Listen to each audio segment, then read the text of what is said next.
3 फरवरी 2025 medical imaging का topic आज से शुरू करने जा रहे हैं। लास्ट क्लास में हम लोग पढ़ रहे थे क्वांटम फिजिक्स। तो क्वांटम फिजिक्स को ही आगे बढ़ाते हुए नेक्स्ट टॉपिक में जा रहे हैं जिसका नाम है मेडिकल इमेजिंग। मेडिकल इमेजिंग में पहला टॉपिक है पेट स्कैन। पेट स्कैन जो है पूरा नाम है इसका पॉजिट्रॉन इमिशन टोमोग्राफी, और ये 2022 के कोर्स से आया है, इसलिए आपको पास पेपर में हार्डली 2-3 सवाल इसके मिल पाएंगे। अच्छा जी, आज स्टार्ट करते हैं इस टॉपिक को। होता क्या है सर, इस टॉपिक में होता ये है कि हम एक कंपाउंड है, केमिस्ट्री में सब जानते हैं, ग्लूकोज। इस ग्लूकोज के मॉलिक्यूल में हम किसी एक ओ एच आइन को हटवा देते हैं, ठीक है, किसी केमिकल रिएक्शन के जरिए, और इसकी जगह फिट करा देते हैं, रिप्लेस करवा देते हैं फ्लोरीन 18 को। और कहते हैं जो फ्लोरीन 18 है ये पॉजिटिव बीटा पार्टिकल इमिट कर सकता है। तो ग्लूकोज के अंदर ओ एच नेगेटिव आइन को हटाकर हमने फ्लोरीन 18 लगा दिया, और अब जो ये कंपाउंड बन गया, इस कंपाउंड को कहते हैं एफ डी जी। नाम नहीं याद कीजिएगा, एफ डी जी। इस एफ डी जी का जो कंपाउंड होता है, इस कंपाउंड को जो भी पेशेंट होता है, जो भी बंदा होता है जिसको हम स्टडी करने जा रहे होते हैं, इसका पूरा नाम है एफडीजी का, उसे इंजेक्ट कर दिया जाता है। इंजेक्शन लगा देते हैं एफडीजी का, ठीक है ना। अच्छा, ये जो एफडीजी है ये हमारी बॉडी के अंदर, ब्लड के अंदर जब इसको इंजेक्ट कर दिया जाता है तो ये हमारी वेन्स के अंदर फ्लो करना शुरू कर देता है, ठीक है ना। और जब ये फ्लो करता है, घूम रहा होता है, तो खुदा न खास्ता पूरी बॉडी में अगर किसी जगह कैंसर डेवलप हुआ हुआ हो, तो कैंसर के सेल्स को मीठा बहुत पसंद है, ठीक है ना। कैंसर के टिश्यूज को मीठा बहुत पसंद है, ग्लूकोज बहुत पसंद है। तो ग्लूकोज जो होता है वो एब्जॉर्ब हो जाता है बहुत ज्यादा कैंसर के सेल्स के अंदर। सबसे ज्यादा एब्जॉर्प्शन कैंसर वाले सेल्स के अंदर हो जाती है। जब कैंसर वाले सेल के अंदर एफडीजी की एब्जॉर्प्शन हो जाती है, तो अब ये जो एफडीजी जिसके अंदर फ्लोरीन 18 हमने लगाया हुआ है, जो कि बीटा पार्टिकल का इमीटर है, सर ये बीटा पार्टिकल फायर करना शुरू कर देता है। और अभी बीटा पार्टिकल फायर करता है तो ये पॉजिट्रॉन एनिहिलेट कर देता है। आपको पता है एनिहिलेट का मतलब खत्म कर देता है किस चीज को?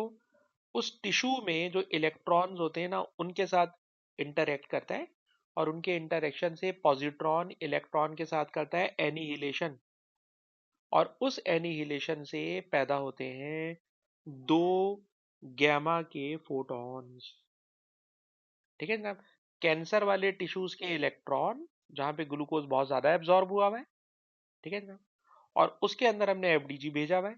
तो एफडीजी से बीटा पार्टिकल फायर हुए, पॉजिटिव बीटा पार्टिकल ने कैंसर के इलेक्ट्रॉन्स के साथ इंटरेक्शन किया, दे एनिहिलेट। और फिर आपको पता है कि मोमेंटम कंजर्व करने के लिए जो दोनों गैमा रे के फोटॉन होते हैं, ये दोनों गैमा रे के फोटॉन हमेशा अपोजिट डायरेक्शन में भागते हैं टू कंजर्व मोमेंटम, ठीक है ना। और पॉजिट्रॉन का इलेक्ट्रॉन के साथ कंबाइन होकर एनर्जी में कन्वर्ट हो जाना, गैमा रे प्रोड्यूस करना, it is called pair annihilation. ये मैं आपको टॉपिक लास्ट वीक पढ़ा चुका हूँ, ठीक है ना। तो पॉजिट्रॉन इमिशन टोमोग्राफी अब हम और आगे बढ़ाने जा रहे हैं। पेपर में बार बार आपको सवाल नजर आएगा, बताइए रेडियो एक्टिव ट्रेसर किसे कहते हैं? तो रेडियो एक्टिव ट्रेसर, सर ये वो सब्सटेंस होता है जिसमें कोई रेडियो एक्टिव मटीरियल हमने अटैच कर देते हैं किसी नेचुरल केमिकल के साथ। जैसे कि इस टॉपिक में मैंने बताया नेचुरल केमिकल क्या है, ग्लूकोज। आपने ग्लूकोज के साथ अटैच कर दिया है कोई रेडियो एक्टिव एलिमेंट, जैसे फ्लोरीन आपने अटैच कर दिया, ठीक है जी। और इस रेडियो एक्टिव ट्रेसर को इंजेक्ट कर देते हैं बॉडी के अंदर। और जब ये बॉडी के अंदर इंजेक्ट होता है, तो मैंने बताया ना कि जहां पर कैंसर डेवलप हुआ होगा वहां पे इसकी बहुत ज्यादा एब्जॉर्प्शन होती है, क्योंकि कैंसर सेल्स के अंदर मेटाबॉलिज्म बहुत ज्यादा फास्ट होता है as compared to normal tissues. अच्छा जी, थोड़ा सा और आगे चलते हैं। पर वो पूछेगा, मतलब ये काम की बात है, मैंने पॉइंट के फॉर्म में कहीं से उठाई है। रेडियो एक्टिव ट्रेसर इंजेक्ट कर देते हैं ह्यूमन बॉडी में। ये जो एफडीजी है, ये कैंसर सेल्स के अंदर एब्जॉर्ब हो जाता है। F18 पॉजिट्रॉन प्रोड्यूस करता है। पॉजिट्रॉन इलेक्ट्रॉन के साथ इंटरएक्ट करते हैं, गैमा रेस प्रोड्यूस करते हैं। गैमा के फोटोन अपोजिट डायरेक्शन में भागते हैं।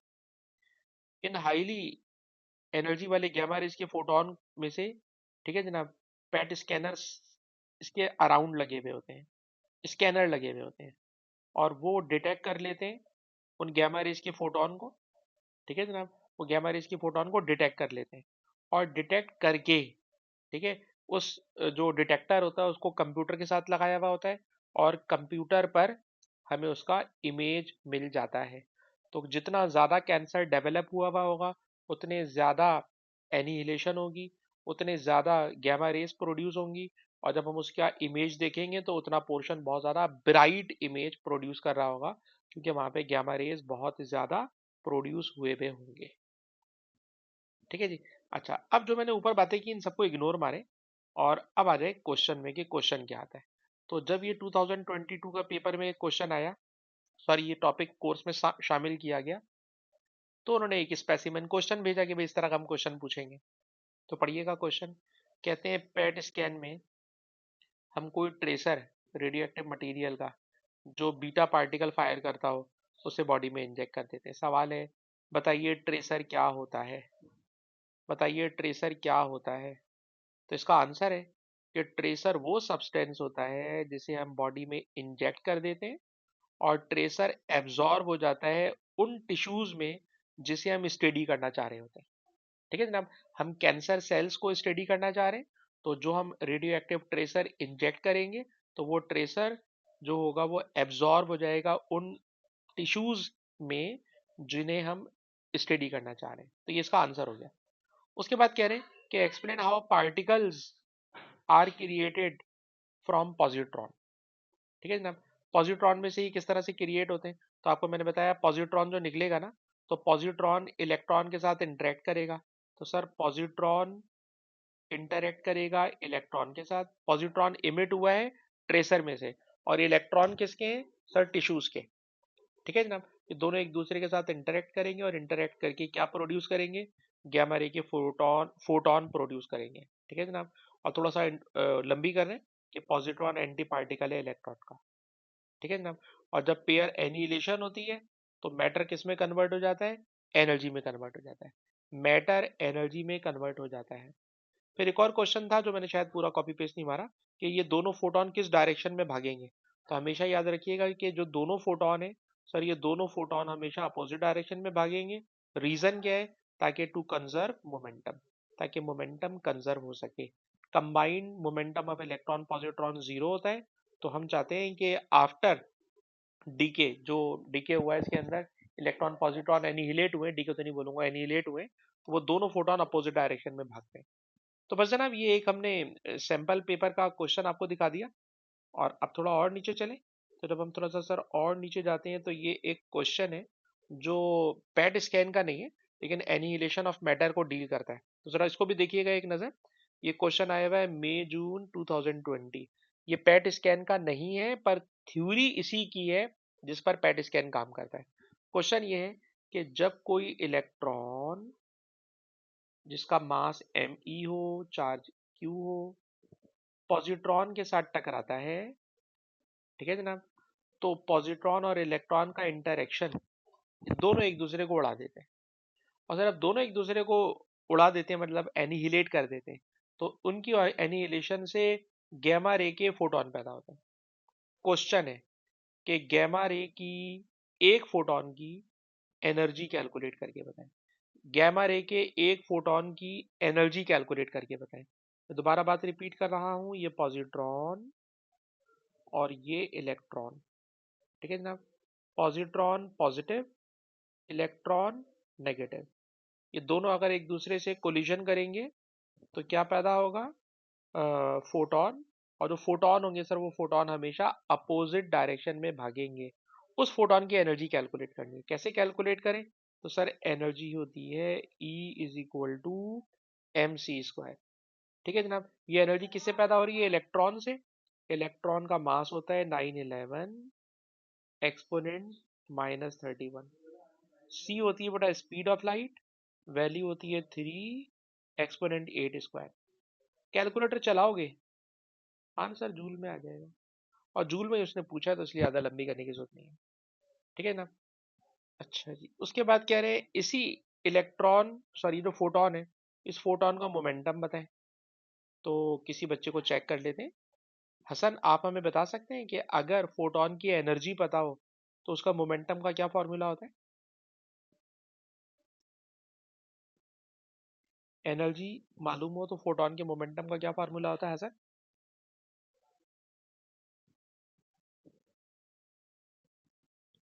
ये एनर्जी तो हो गई ना, मोमेंटम का क्या फॉर्मूला होगा? E is equals to mc² में से अगर एक सी उधर भेज दो, ठीक है, तो और करना, ये वाला सी इधर आ गया, और mass into velocity it is momentum.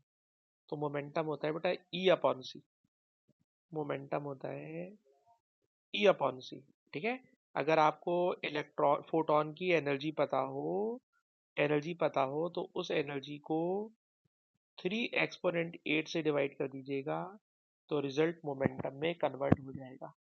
तो बेटा याद कर लीजिए कि अगर एनर्जी पता हो तो energy divided by c it is equal to momentum. वैसे मोमेंटम का फॉर्मूला होता है एच सी अपॉन लेमडा। नहीं सर, ये तो एनर्जी का फॉर्मूला था, ये तो एनर्जी का फॉर्मूला था। अगर आप याद करें तो फॉर्मूला था इसका एच अपॉन लेमडा, खाली एच अपॉन लेमडा। तो उसके लिए फिर लेमडा पता होना चाहिए था, लेमडा तो दिया हुआ नहीं है। तो फिर लंबी करें सर, जो एनर्जी दी हुई इस एनर्जी से पहले लेमडा निकालें, लेमडा को एच एच अपॉन लेमडा करें तो पी आएगा। तो अगर ये मोमेंटम का फॉर्मूला याद हो तो यहाँ पे ये सूट करता है, और अगर याद नहीं आ रहा हो तो अक्लमंदी की बात है कि एनर्जी में से पहले क्या निकाल सकते हो? लेमडा। और जब लेमडा आ जाए तो एच अपॉन लेमडा करोगे तो क्या आ जाएगा? मोमेंटम। ठीक है बेटा, तो मैंने दोनों पॉसिबिलिटीज बता दी, और ये क्वेश्चन एग्जाम में आया हुआ क्वेश्चन है, इसलिए इसको अहमियत जरूर दीजिएगा। अच्छा जनाब, अब मैं आपको लेकर आता हूँ किसी ऐसे क्वेश्चन में जो पेट स्कैन का हो और पेपर में आया हुआ हो। तो जरा देखिएगा, अक्टूबर नवंबर 2022। ठीक है जनाब, क्वेश्चन है कि पॉजिट्रॉन इमिशन टोमोग्राफी, इसमें इन्वॉल्व होता है डिटेक्शन ऑफ गैमा रेडिएशन, और उसी से हम आइडेंटिफाई करते हैं position of origin of position in the body, positron in the body, कि बॉडी में पॉजिट्रॉन इसका कहाँ पर है। अच्छा जी, positron are not naturally present in the body. ठीक है ना, positron are naturally not naturally present in the body. Explain how positrons come to be present in the body during PET scan. जब हम पेट स्कैन करते हैं तो हमारी body में पहले से नेचुरली कोई पॉजिट्रॉन पहले से मौजूद नहीं है, लेकिन पेट स्कैन करने के लिए पॉजिट्रॉन आ जाते हैं। तो क्वेश्चन है पॉजिट्रॉन कहाँ से आते हैं? जवाब, सर अभी अभी आपने थोड़ी देर पहले पढ़ाया है, बल्कि मैंने पढ़ाया तो मैं पूछ सकता हूँ ना। तो बेटा आमना हमें बताएं, बंदे के बॉडी में, इंसान में पॉजिट्रॉन होता ही नहीं है, तो पेट स्कैन करते वक्त आप पॉजिट्रॉन कहाँ से लेकर आते हैं?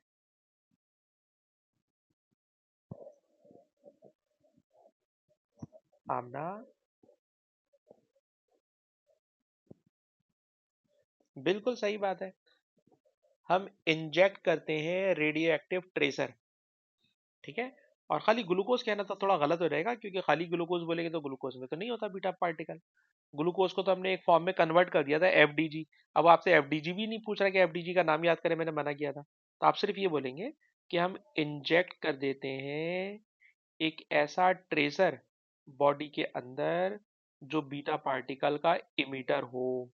अब उसका नाम याद करना जरूरी नहीं है, ना ग्लूकोज ना एफडीजी। आप ये बोलें कि हम कोई ऐसा केमिकल, कोई ऐसा ट्रेसर बॉडी में इंजेक्ट कर देते हैं जो बीटा पार्टिकल इमिट करने वाला हो। ठीक है, बस ये बात बतानी थी बेटा। अच्छा जी, सेकंड पार्ट पे आ जाए। सेकंड पार्ट है कि ये जो पॉजिट्रॉन होते हैं, ठीक है, explain how positrons cause the emission of gamma radiation. Positron में से गैमा रेडिएशन कैसे निकल सकती है, पॉजिट्रॉन गैमा में कैसे कन्वर्ट हो जाता है? तो आमना आप हमें बताएं पॉजिट्रॉन कैसे गैमा में कन्वर्ट हो जाता है, अभी ये भी पढ़ाया मैंने। पॉजिट्रॉन किस तरह गैमा में कन्वर्ट हो जाता है, आमना बेटा? सर पॉजिट्रॉन कैंसर वाले टिश्यूज के इलेक्ट्रॉन के साथ इंटरेक्ट करता है, ठीक है, क्योंकि पॉजिट्रॉन एंटी पार्टिकल है इलेक्ट्रॉन का, इसलिए दे एनिहिलेट ईच अदर, और उनकी एनिहिलेशन से गैमा रेडिएशन पैदा हो जाती है, उनकी एनिहिलेशन से गैमा रेडिएशन पैदा हो जाती है।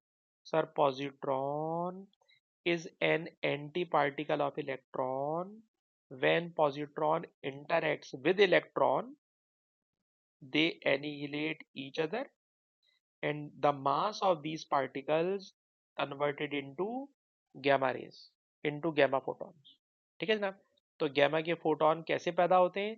सर पॉजिट्रॉन ने इलेक्ट्रॉन को एनिहिलेट कर देना है और उनकी एनिहिलेशन से गैमा रे के फोटोन पैदा हो जाना है। अच्छा जी, उसके बाद एक मैथमेटिकल पार्ट दे दिया उन्होंने। मैथमेटिकल पार्ट ये है कि जो गैमा रेडिएशन पेट स्कैन में डिटेक्ट हो रही हैं, बता रहे हैं कि उनकी वेवलेंथ इतनी है, नहीं, show that wavelength of gamma radiation that is detected during PET scanning approximate 2.4 picometre. आपको उनकी वेवलेंथ कैलकुलेट करनी है, वेवलेंथ कैलकुलेट करनी है गैमा रेडिएशन की। सर कैसे निकालेंगे गैमा रेडिएशन की वेवलेंथ, तो जरा सुनिए।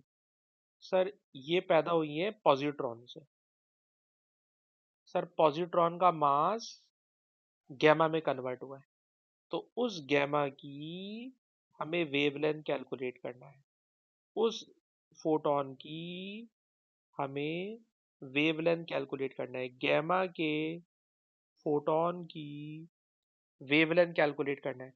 सर इस टॉपिक में mass of positron converted into gamma ray, gamma ray calculate, wavelength calculate करना है। सर लैम्डा को सब्जेक्ट बना लें, जब आप लैम्डा को सब्जेक्ट बनाएंगे तो बेटा लैम्डा उधर चला जाएगा और ये एम सी स्क्वायर नीचे आ जाएगा। ऊपर लिखा हुआ है एच सी, एच सी की वैल्यू आप पूरी लंबी वाली भी लिख सकते हैं, पर मैंने पूरे चैप्टर में एच लैम्डा, एच सी की जगह 2 एक्सपोनेंट -25 लिखा है। लैम्डा इधर आ गया, एम सी स्क्वायर नीचे आ जाएगा। एम, एम क्या है? सर एम है पॉजिट्रॉन का मास। इलेक्ट्रॉन और पॉजिट्रॉन दोनों का मास बराबर होता है, that is 911 exponent -31, it is mass. C, sir C होती है speed of light 3 exponent 8 with whole square. और जब आप इसको पूरा सॉल्व करोगे तो कैलकुलेटर में जवाब आएगा 2.4 एक्सपोनेंट -12, और एक्सपोनेंट -12 को बोलते हैं पीको मीटर, एक्सपोनेंट -12 को बोलते हैं पीको मीटर। जल्दी से बेटा कॉपी कर लीजिए इस चीज को। हमने बेटा बिल्कुल आसान था, मैंने आपसे सवाल पूछा और आप एक बहुत अच्छी स्टूडेंट है, मुझे नहीं पता कि आपने मुझे क्यों आंसर नहीं कर पाई। सवाल तो बेटा बहुत आसान था, कॉपी कर लीजिए बेटा। वालेकुम सलाम सर, कैसे हैं? खैरियत से हैं? अच्छा सर, स्टूडेंट कितनी क्लासेस देगा पर वीक? और क्या हिसाब किताब है, कुछ डिटेल?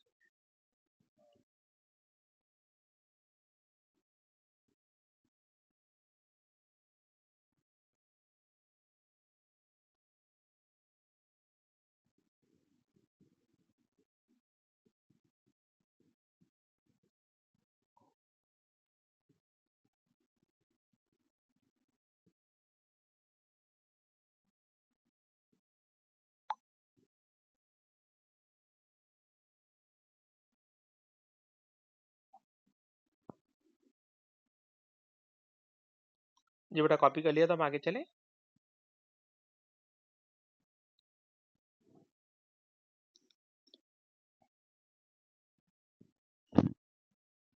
ठीक है जी। अच्छा बेटा ये क्वेश्चन हमारा कंप्लीट हो गया, उसके बाद एक और क्वेश्चन है, और मैंने कहा था बहुत कम क्वेश्चन आपको मिल पाएंगे इस टॉपिक के। मार्च 2022 क्वेश्चन है, बताइए ट्रेसर क्या होता है? तो अभी भी हमने पढ़ा है बेटा, ट्रेसर जो होता है ना, सर ये वो सब्सटेंस होता है जो रेडियो एक्टिव होता है और इसको हम बॉडी के अंदर इंजेक्ट कर देते हैं, और ये पॉजिटिव बीटा यानी पॉजिट्रॉन फायर करने वाला होना चाहिए, पॉजिट्रॉन इमिशन वाला होना चाहिए। खैर उसने ये नहीं बोला कि रेडियो एक्टिव ट्रेसर, खाली ट्रेसर बोला है।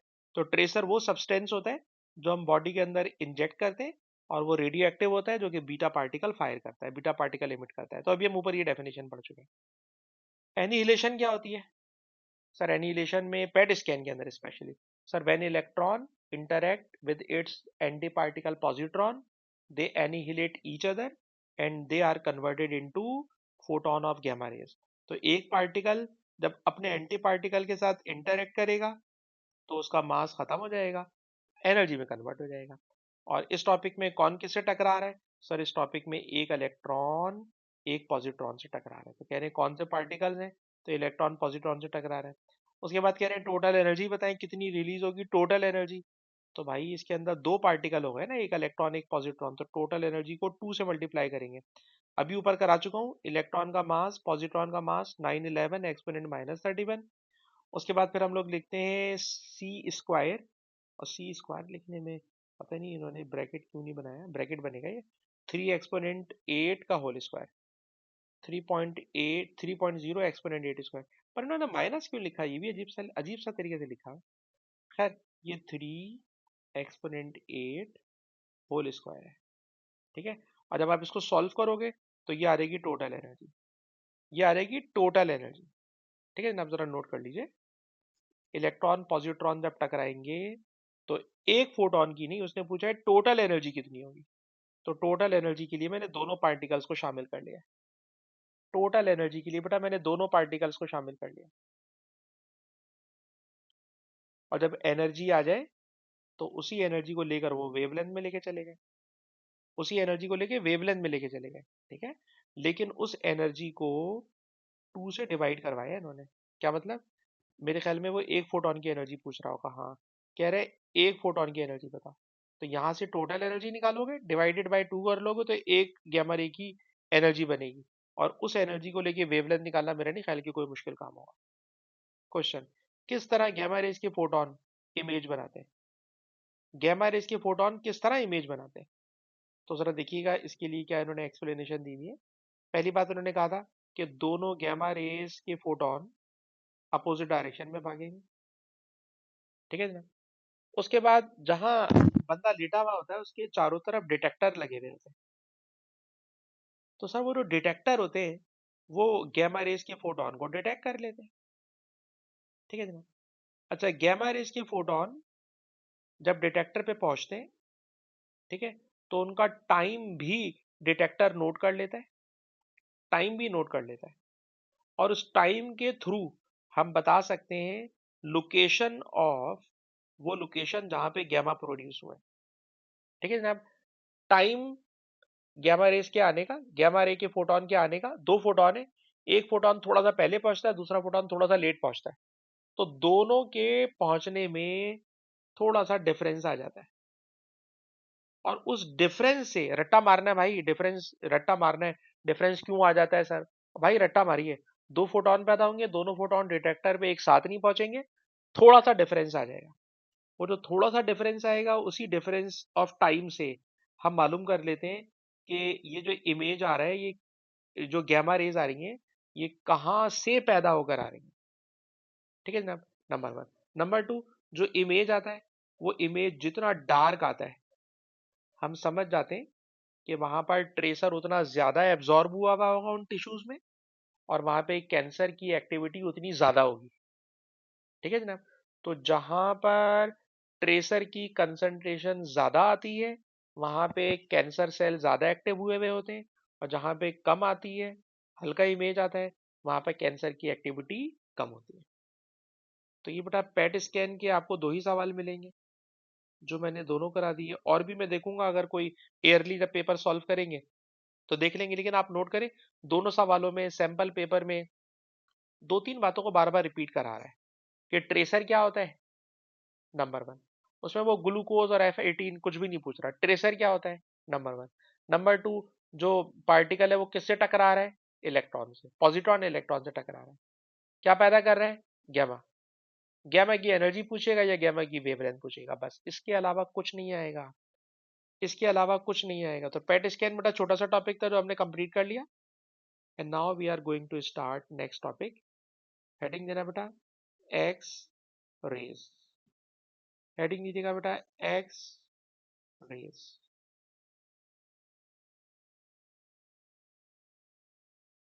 एक्सरेज पढ़ने जा रहे हैं, और एक्सरेज एक अरसे से सुनते हुए आ रहे हैं कि एक्सरेज जो होती है वो इलेक्ट्रोमैग्नेटिक रेडिएशन होती है, और ऐसी इलेक्ट्रोमैग्नेटिक रेडिएशन होती है जिसकी वेवलेंथ बहुत शॉर्ट होती है, और वेवलेंथ बहुत शॉर्ट होती है तो उसकी पेनिट्रेशन बहुत ज़्यादा होती है, और सर अब पेनिट्रेशन बहुत ज़्यादा होती है तो पेनिट्रेशन बहुत ज़्यादा होने की वजह से ये हमारी बॉडी में से पेनिट्रेट करके आर पार हो जाती है, वगैरह वगैरह। पुरानी बातें तो छोड़ दें सर, आज क्या पढ़ने जा रहे हैं, ए टू की फिजिक्स। तो ए टू की फिजिक्स में जरा चलते हैं कि इसमें होने वाला क्या है। ठीक है, जरा सुनिएगा सर। ए टू की फिजिक्स में पहले तो जरा ये समझे कि एक्स रेज प्रोड्यूस करने का मेथड क्या है। तो जरा मेथड देखिएगा। मेथड बेटा ये है कि आप देखिएगा मोस्टली एक्स रेज की प्रोडक्शन में जो हमें डायग्राम्स नजर आती हैं वो ये होती है कि ये एक गिलास ट्यूब है, इस गिलास ट्यूब में इस जगह पर एक लगी हुई होती है मेटल की प्लेट, जिसको बोलते हैं टारगेट प्लेट। और टारगेट प्लेट जो होती है वो किसी पॉजिटिव टर्मिनल से कनेक्टेड होती है, इसलिए इसको हम एनोड प्लेट भी कह देते हैं, इसलिए हम इसको एनोड प्लेट भी कह देते हैं। अच्छा जी, उसके बाद यहां से आइए, तो यहाँ पे सर लगा हुआ होता है एक फिलामेंट, और ये जो फिलामेंट होता है सर, इस फिलामेंट को हम पहले गर्म करते हैं, इस फिलामेंट को हम पहले गर्म करते हैं। जब ये फिलामेंट गर्म किया जाता है, ठीक है ना, तो फिलामेंट में से इलेक्ट्रॉन निकलने लगते हैं। तो किसी सब्सटेंस को गर्म करें और इसमें से इलेक्ट्रॉन निकलने लगे तो इसको फिजिक्स की मुश्किल लैंग्वेज में कहते हैं थर्म आयोनिक इमिशन। नहीं, नाम याद नहीं कीजिए, वैसे ही सुन लें। It is thermionic emission. ये जनाब इलेक्ट्रॉन इमिट हो रहे हैं फ्रॉम द फिलामेंट, ठीक है जनाब। अच्छा, ये इलेक्ट्रॉन नेगेटिव है, इन नेगेटिव इलेक्ट्रॉन को सामने वाली प्लेट पॉजिटिव है, ये अपनी तरफ अट्रैक्ट करती है। और अब ये अट्रैक्ट करती है तो ये सुन के यकीनन आपको हैरत होना चाहिए कि एक्सरेज में इलेक्ट्रॉन को हम लोग एक्सेलरेट कराते हैं 25,000, बहुत हाई वोल्टेज है, से लेकर 1 लाख वोल्टेज तक, ठीक है ना। 25 किलो वोल्ट से 100 किलो वोल्ट तक, 100 किलो वोल्ट समझ सकते हैं आप, 1 लाख वोल्ट हो गया, तो बहुत हाई वोल्टेज होता है सर। जितना ज्यादा हाई वोल्टेज होगा इलेक्ट्रॉन उतनी हाई स्पीड से भागेंगे। तो अब जरा डेफिनेशन सुनना, जो काम की बातें शुरू हो रही हैं। When high speed electrons strike on anode metal plate, anode metal plate, ठीक है ना। हाई स्पीड इलेक्ट्रॉन, इलेक्ट्रॉन को अगर आप 1 लाख वोल्टेज से भगाओगे तो इलेक्ट्रॉन की स्पीड सोचो कितनी स्पीड होगी।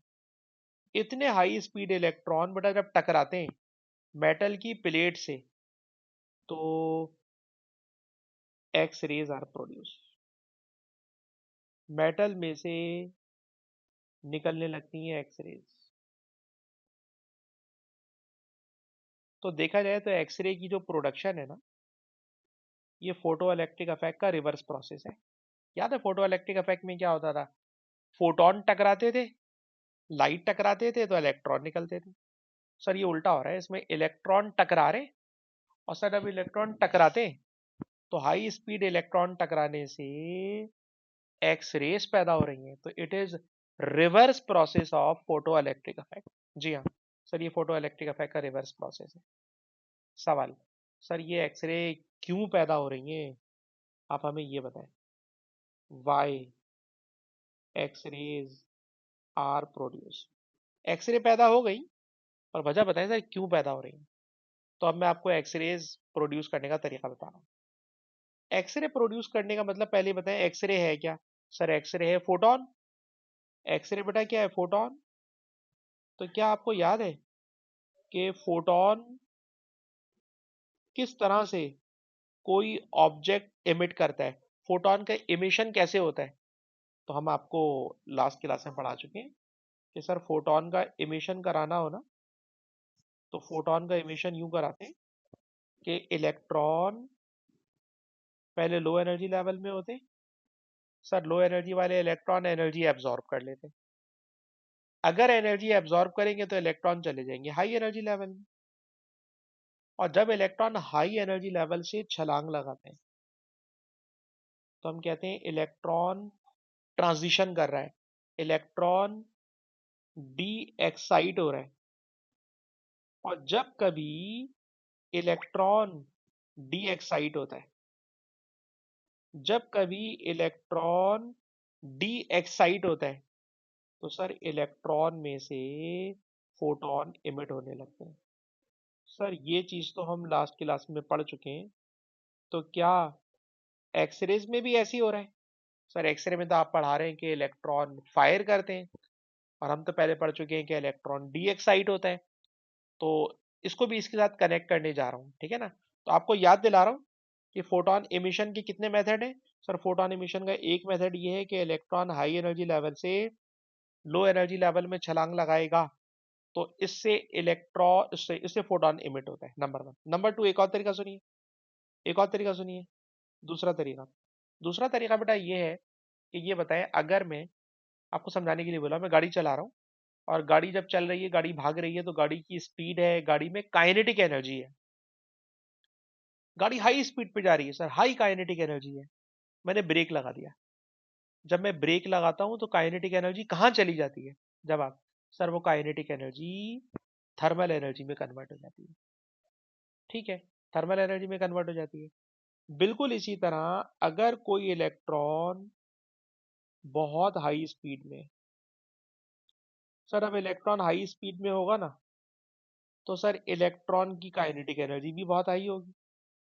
आपने उसको टकरा दिया मेटल की प्लेट से, जब आप मेटल की प्लेट से टकरा रहे हो तो आप इलेक्ट्रॉन को स्लो डाउन कर रहे हो, इलेक्ट्रॉन को डीसेलेरेट कर रहे हो।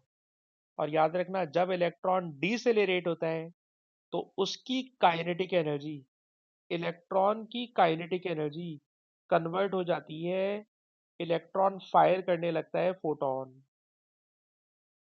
इलेक्ट्रॉन छलांग लगाएगा हाई से लो में, तो फोटोन फायर कर सकता है। अगर इलेक्ट्रॉन को स्लो करोगे, किसी चीज से टकरा दो, जब आप स्लो करोगे, तो स्लो करना डीसेलेरेट होना, और जब इलेक्ट्रॉन डीसेलेरेट होगा तो सर उसकी भी काइनेटिक एनर्जी ना फोटोन में कन्वर्ट हो जाती है। सर यहाँ पर भी ऐसा ही होता है, जब इलेक्ट्रॉन को मैं 1,00,000 वोल्टेज से एक्सेलरेट कराऊंगा ना, तो सर उसकी काइनेटिक एनर्जी बहुत हाई होती है। और हाई काइनेटिक एनर्जी वाले इलेक्ट्रॉन को जब मैं मेटल की प्लेट से टकराऊंगा, तो उसकी काइनेटिक एनर्जी थर्मल एनर्जी भी पैदा करेगी। ये जो प्लेट होती है ना, ये प्लेट बहुत गर्म हो जाती है, ये प्लेट बहुत गर्म हो जाती है।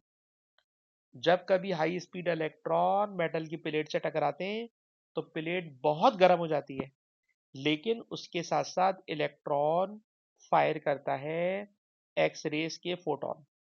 तो इलेक्ट्रॉन का छलांग लगाना फोटोन फायर करता है, इलेक्ट्रॉन का स्लो हो जाना फोटोन फायर करता है। और एक और आखिरी बात, लास्ट, आपके कोर्स में इसी तरह से लिखी हुई है, इसलिए ये वाली बात बोलने जा रहा हूँ कि जब कोई इलेक्ट्रॉन किसी न्यूक्लियस के करीब से गुजर रहा होता है और उसकी स्पीड बहुत हाई होती है, तो भले से न्यूक्लियस उसको कैप्चर ना कर पाए, लेकिन इलेक्ट्रॉन की डायरेक्शन बदलवा देता है। हाई स्पीड इलेक्ट्रॉन की डायरेक्शन बदलवा देता है, और डायरेक्शन बदलने से भी फोटोन फायर हो जाता है।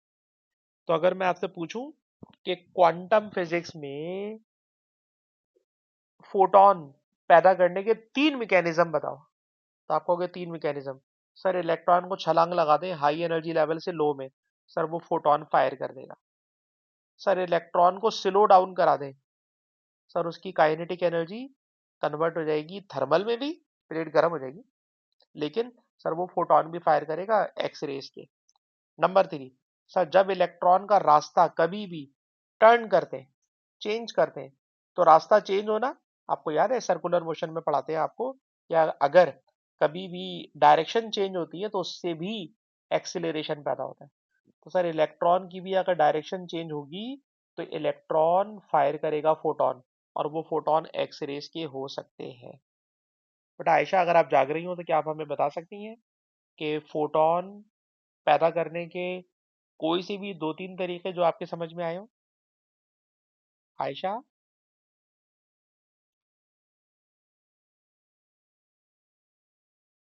हाँ। सही। नंबर 2।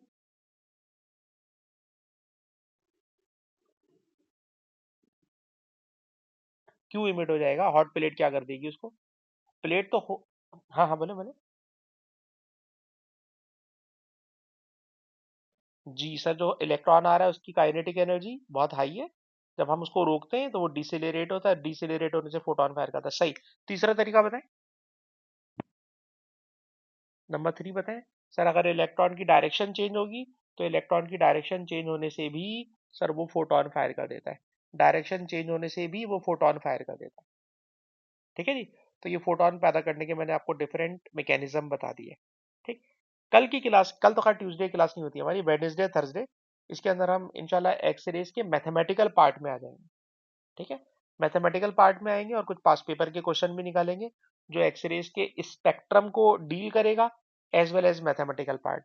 तो मेरे ख्याल में हम अगली एक क्लास में एक्स रेज को भी खत्म कर लेंगे। ठीक है जनाब। नेक्स्ट वेडनेसडे को, या नेक्स्ट का मतलब जो परसों वेडनेसडे, इंशाल्लाह उस दिन हम एक्स रेज को खत्म करने की कोशिश करेंगे। ठीक है जी। रिकॉर्डिंग बटा यहाँ बंद कर रहे हैं।